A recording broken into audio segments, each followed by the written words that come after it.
Here's a great exercise to help you connect through your core as well as open up your back and your rib cage.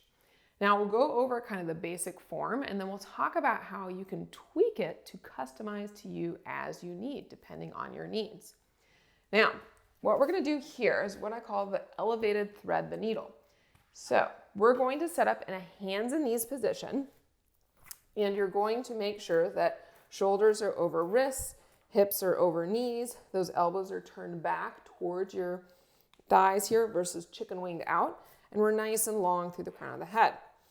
If you have the tendency to kind of be tucked to start, then I would go ahead and just kind of wiggle it out. And even if you don't tend to be tucked to start, go ahead and wiggle it out a little bit. Let everything kind of hang down, abs kind of hang out. That can help with those upper ab grippers that like to be a little dominant and put too much pressure down onto lower abs and core and pelvic floor. And then now from here, you can give a little press through those armpits to gently broaden between those shoulder blades, keeping that chest pointed straight down, long through that neck, and then a little bit of a lift using your abs to help lift up and fill in back here a little bit. The amount of lift that you need will depend on kind of the balance in your system, but just kind of go with that little bit of a lift to start. Now, we're going to have a foam roller on the side here to make sure that you don't overly collapse through this left arm. So I'm here, I'm lifted, abs are lifted in. Now, and that's different than sucking the belly button in. We're thinking about everything together as a unit, just kind of pulling back, including ribs and lower abs up in towards my spine. You're going to pick up your right hand without letting anything change. You're going to flip your palm up and put it on the foam roller. You're going to inhale into your back, sides, and hips. And then exhale, think about reaching through this right arm and thinking about your right rib connecting towards your left hip bone. As I go to reach, I'm making sure that I don't collapse down. So you're keeping this broadening with this left shoulder blade. You're going to get to the place where you can't go any further. You're going to inhale again. And then exhale, reach a little bit further.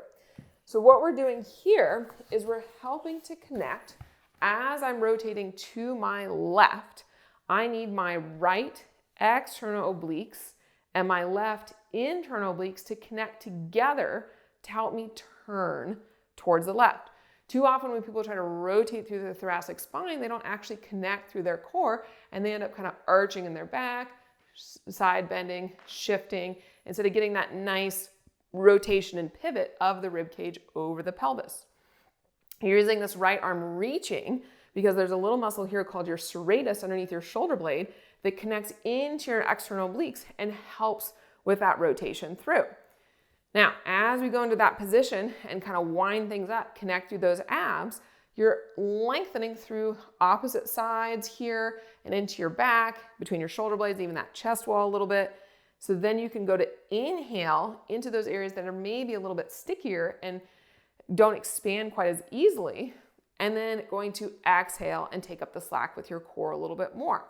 So if you have the tendency to have a lot of your inhale all come out through your belly, have more of a diastasis, or have breath that goes straight down to the front of your pelvic floor, kind of winding you up a little bit to close off those abs and kind of tighten things up through position can help make it easier to get more expansion into the areas that are a little bit tighter and close off the front side. Plus, you're getting some core strength and endurance while you're at it. Now, if you need a little help to isolate this movement, there's some tips that we can use here. We're really wanting to make sure that the rotation happens through your thoracic spine and that your pelvis doesn't get involved. So one thing you can do to help with that is you can use a little bit of hamstrings. So if I'm here, you could have feet on a wall, on blocks, underneath a bench or something with it. And then as I'm here, I'm going to think of all the same things of letting everything kind of hang out, give a little lift. Then I'm going to try to lift my heels up without letting them go anywhere, and I'll feel my hamstrings here. And I'm going to use that hamstring engagement to slightly tuck my pelvis. Thinking about that pelvis rotating under like a wheel. I'm not shifting forward or back, just trying to use those hamstrings, not using my glutes or my abs really, or my hip flexors in this position. Now, if you're someone who already tends to glute clench or always braces by tucking, then maybe you want to stay in more of a neutral position, but you can still use that same hamstring engagement to kind of hold your pelvis in place. Then you're going to go all through the same things here. I'm feeling that broadening. And then now as I go to rotate, I want to feel that I maintain that same engagement in my hamstrings and anchoring my pelvis as I go to turn a little bit more. If I were to lose my hamstrings, that means I'm rotating through my lumbar spine and my pelvis instead of isolating it through that thoracic spine and mid-back. Okay. Now, you can also use a block squeeze between your knees. You can do this in isolation. You can do it with the hamstrings as well. The block will also help stabilize your pelvis. The block is also going to be great to help connect with those lower abs. So if you tend to be more upper ab dominant, then getting a little bit more of this connection with the block can help those lower abs show up to help with the rotation. The hamstrings positioning the pelvis into more of a posterior pelvic tilt can also help position the lower abs into a more shortened position that's easier for them to connect to. But so as I'm here with the block and I'm squeezing in, if I need to get a little bit more internal obliques as I go to rotate or really make sure my pelvis doesn't move, then I'm going to, as I reach through here, hug my left knee in towards the midline. So I'm going to inhale, exhale, hug that left knee in as I reach a little bit more. And you should feel more left side lower abs engaging compared to right upper abs as you go to rotate.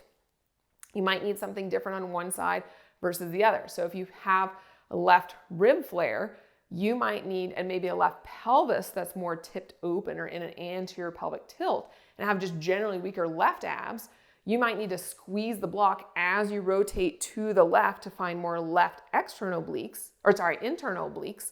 But then as I rotate towards the right, I might need to think more of a reach through with this left arm to help connect with these left external obliques. So you see how you can kind of customize it to what you need in your body.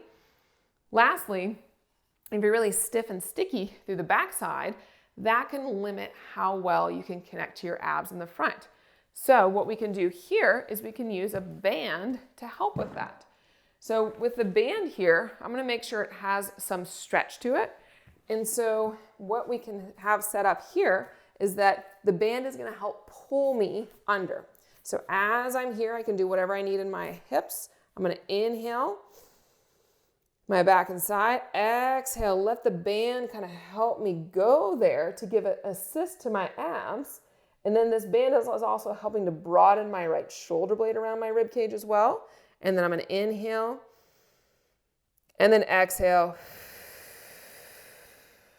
and see if that band can help you go a little bit further. So sometimes we need to decrease the stiffness on the back side to better connect to the front side. But in the end, improving that connection on the front side will continue to help that back side let go. After doing this, it might feel easier to access those shoulders. You might feel just more connected in your core and a better stack of your rib cage over your hips. But hopefully enjoy that variation of really feeling that connection with our core and how we can do some rotational movements to get not only better connected through our core, but more open through the rest of our rib cage and spine.